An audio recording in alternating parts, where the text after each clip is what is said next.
Hello everyone, my name is Wang Joy. Today I will be giving a presentation on influence. Firstly, I would like to introduce a design team from China called Another Design, whose multidisciplinary approach encourages changing traditional ways of thinking, expanding the boundaries of design language, and exploring the diversity involved in different fields. This is one of my favorite projects, Urban Interaction. They see the city as a huge and complex interactive system in which text, images, videos, and so on are all changing data, and each person is both a user and creator of the data. They take urban interaction they do by capturing urban data such as wind speed, humidity, temperature, and so on and visualizing it to design unique visual symbols. They use abstract data instead of photographs to represent the city.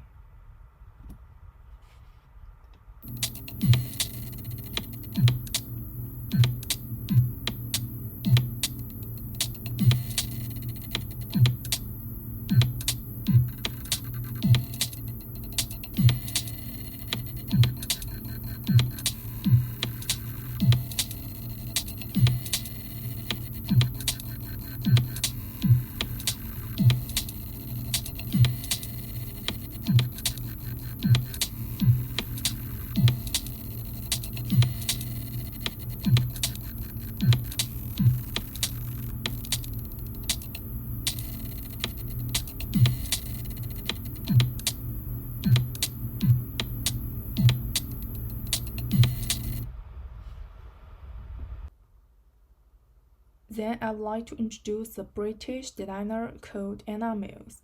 She has been developing an extremely pleasing collection of animated letters and words. She loves to animate letters and words, making them dance and hop in space.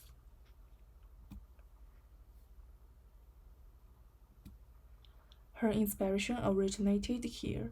She was drawing the different forms of a character when she noticed that one of the character forms resembled a boxer. So she started to draw the picture for this character and ended up with this dynamic.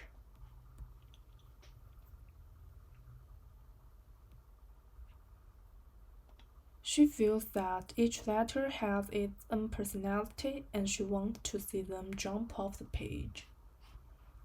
For example, this letter resembles a man eating flour, and this letter looks like it's tickling. This letter is leaning very leisurely on a chair, and these letters look like little elves in shoes. Each letter has been given a symbolic meaning and made more vivid and lively. Here, she treats the letter as a plant and blossoms on it. Elements are extracted from the textural shape of the plant and combined with the letters. Then it's a designer from Korea called Yuna Kim. One of the defining visual themes throughout her work is her abstraction, often using geometric shapes and grid-like patterns. When people think contemporary art, they interpret the artwork in ways that are usually unrelated to the artist's purpose.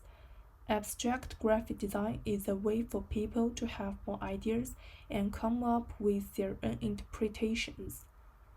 Additionally, she loves how exhibition design has the potential to exist both in the online and offline world. It's her desire to search for innovative ways to both visually and physically emulate the exhibitions she designs for. She tries to add other sensory experiences to her graphic designs, such as touch.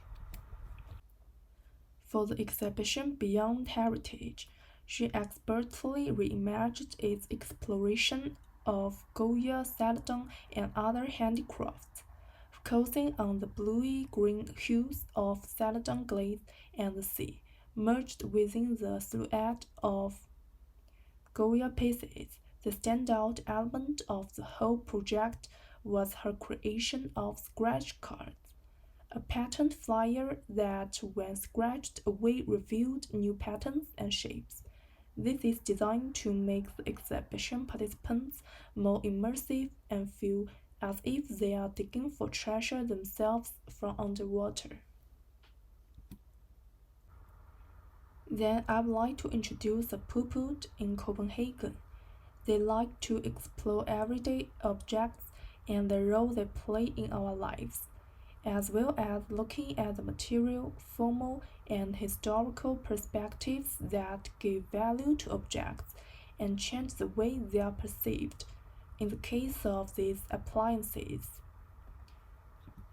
for example, they combine mass-produced objects with traditional craftsmanship, which allows viewers to reassess the use of objects and question the way we interact with them. Another project is about plants. They consider plants that are placed there as only temporary symbols of beauty. By printing images of plants on fabric and covering them with it, they create a place where challenges are fleeting, where flowers are always in bloom, and where time stands still. They change the narrative and establish a physical dialogue between object and image.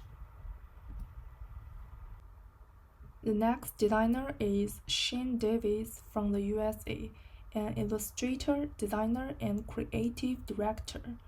His posters present an expressive illustrative style formed on the basis of distorted faces, one-eye, strange mouths, simple lines, and abstract blocks of color. He uses light and color to express musical rhythm and fluidity.